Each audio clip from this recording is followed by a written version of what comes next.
There is a future reward that is the only sure and certain thing. Paul says that in this text. He says, I am convinced that he is able to guard until that day what has been entrusted to me. Here's your future. There is a future reward that is the only sure and certain thing.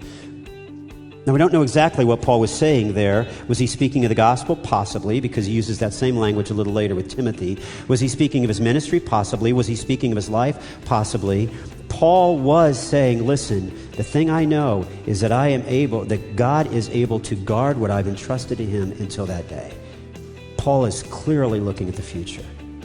He's not looking at retirement. He's not looking at the next moment that the suffering stops. He's just got his eye on the future. He sees the prize.